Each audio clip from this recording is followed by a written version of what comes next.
Podemos usar a biologia para entender a sociedade? Ou as ciências naturais devem ser excluídas das discussões sobre como nós nos organizamos? Vamos colocar uma neurocientista e um estudioso da nossa sociedade para falar sobre isso.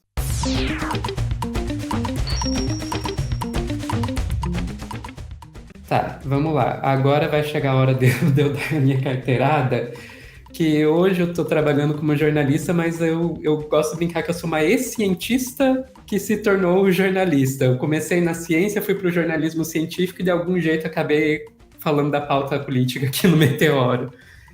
Mas eu tive uma formação em neurociência, mais especificamente em neurociência comportamental e cognitiva.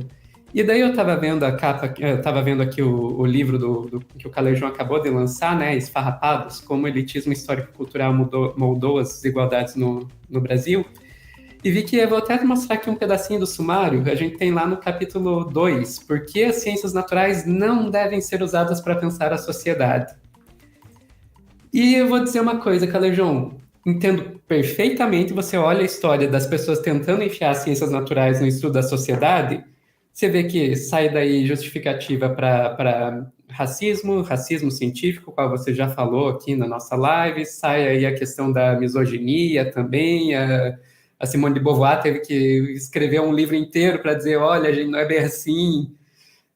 Eu, como mulher trans, até falo posso falar para vocês que se eu ganhasse R$ 1 cada vez que alguém vem com argumento biológico para tentar nos atacar, eu estaria rica.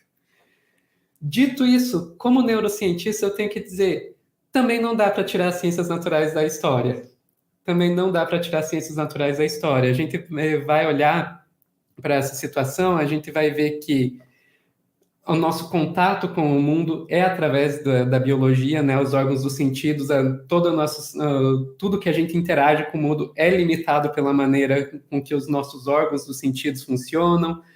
Todas as informações vão ser processadas biologicamente, a mente não é uma coisa separada do corpo, né? O pessoal fala até do cérebro, hoje na neurociência a gente já fala da teoria da cognição incorporada, não é o cérebro, é o corpo inteiro, mas não tem como separar. E a própria ideia de que o ser humano é um animal, né? Pegar e tentar separar o ser humano da biologia é uma negação até da própria teoria da evolução. Não tem como você pegar e dizer que houve um salto tão grande a ponto da gente não poder mais tratar o ser humano como um animal. Claro, muito mais complexo, mas eu sou obrigado a olhar e dizer, escuta, não, se por um lado o geneticista que vai chegar e dizer tá tudo nos genes, não ignorar a cultura, não dá para levar a sério. Por outro lado, eu vejo, não estou dizendo que você faz isso no seu livro, cara, eu já sei que você não faz, mas por outro lado, eu não consigo deixar de perceber que existe do lado das ciências humanas, às vezes, uma reação exacerbada de querer tirar completamente a biologia da conversa. Então, eu queria ouvir um pouquinho de você, como que a gente lida com essa reação, com essa relação que não sei se podemos chamar de dialética entre a biologia, a cultura, para explicar o comportamento humano na nossa organização. Concordo, querida, e é uma honra interagir nesse nível com alguém, com a tua categoria, com o teu conhecimento. Esse é o cerne da questão. Você tem razão, e também seria mentira da nossa parte dizer que a gente tem uma resposta pronta e fechada na forma como os seres humanos se constituem. A gente tem preposições, a gente tem ideias, a gente sabe que é uma relação muito fina entre a nossa biologia e entre os instrumentos da cultura dos quais nos apropriamos nesse processo.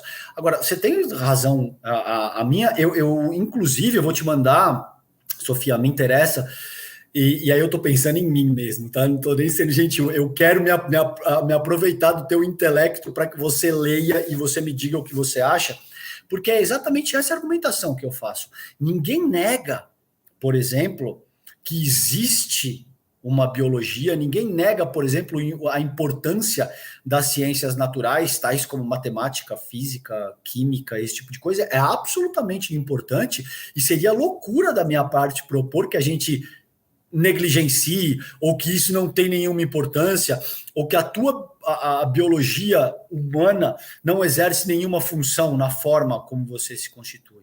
Evidentemente, ela exerce. Agora, a meu ver, pelo menos, a forma como você está constituída ocorre por conta de uma base biológica que seguramente existe, isso é muito fácil de perceber, você precisa fazer necessidades fisiológicas com certa periodicidade, você precisa de afeto e toque humano, você precisa dormir de 6 a 8 horas por dia, enfim, a base biológica, a atuação dela é muito clara e é inexorável, não tem como negar que ela exerce uma função.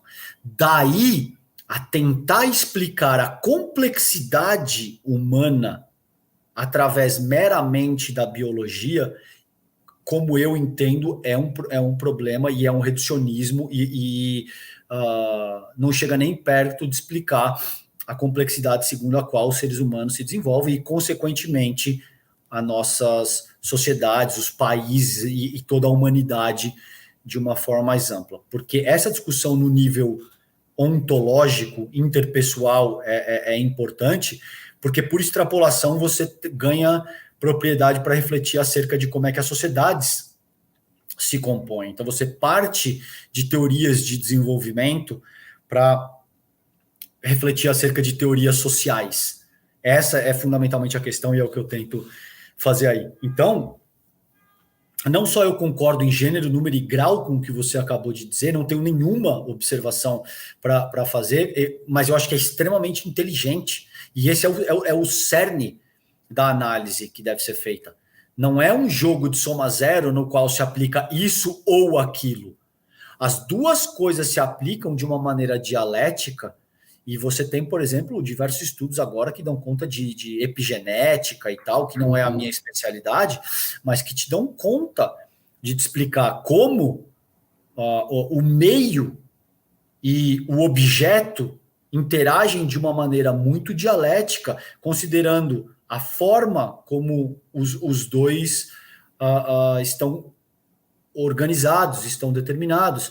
Então, por exemplo, para trazer para a nossa audiência, eu sei que seguramente, sendo uma pesquisadora da área, você deve estar familiarizada com isso, mas eu entrevistei, por exemplo, um neurocientista, e ele me deu um exemplo de fácil compreensão, que é o seguinte: se você pegar uma gota de água, tá, uma quantia de água, e colocar um pouquinho de açúcar na ponta da gota. Por que eu vou usar esse exemplo? Para dizer para as pessoas que nos assistem aqui que essa é uma dinâmica que não é única e exclusiva dos seres humanos, ela se aplica até para criaturas relativamente mais simples, muitas vezes unicelulares, inclusive.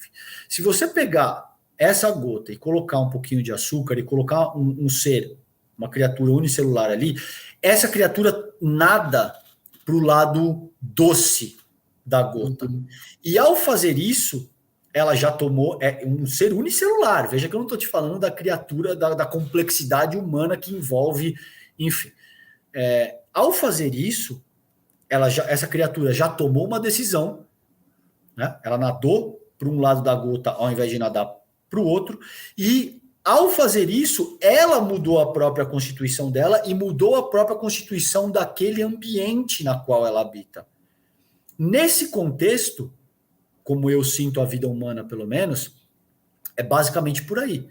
A gente se constitui com base nesses parâmetros históricos e culturais, ou seja, tem uma pesquisadora brilhante que, coincidentemente, é a minha mãe, mas que, a meu ver, é uma pesquisadora de fato brilhante, não é porque é minha mãe, não.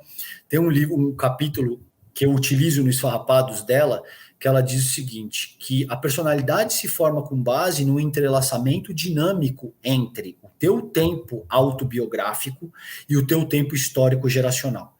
Não é uma coisa ou outra, são essas coisas interagindo concomitantemente.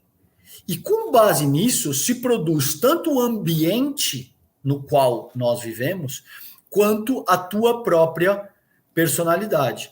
Então, brilhante o teu ponto, eu acho que é por aí mesmo, não é negar os valores biológicos, que seguramente são preponderantes para a forma como você evolui e se constitui, mas também a gente precisa ter um pouco de cuidado para não reduzir a questão humana a parâmetros fisiológicos, a parâmetros físicos, a parâmetros que são cognitivistas ou behavioristas, esse tipo de coisa, que é uma questão também que eu tento entender com mais propriedade todo dia, interagindo com pesquisadores que são doutores no tema, e são assuntos extremamente densos e complexos, mas o que eu acho que eu tento demonstrar nesse capítulo, Sofia, é exatamente isso, e por isso que a tua questão é muito boa, porque me dá a chance de esclarecer algo que pode sim parecer que eu estou negando os valores biológicos, ou que eu estou dizendo que ciências naturais não servem para absolutamente nada, e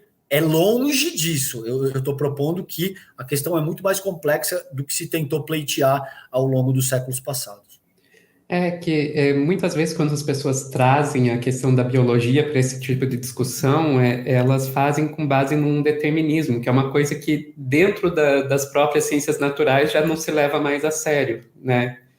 Então, dentro da própria neurociência tem o Robert Sapolsky, por exemplo, que ele vai colocar a questão da neurociência do comportamento como que ele fala de if-then clauses, né? Cláusulas se então, porque o comportamento não é determinado biologicamente, mesmo do ponto de vista biológico vai depender da condição a qual aquele organismo está exposto para daí vir uma resposta. A resposta vai variar de acordo com as condições.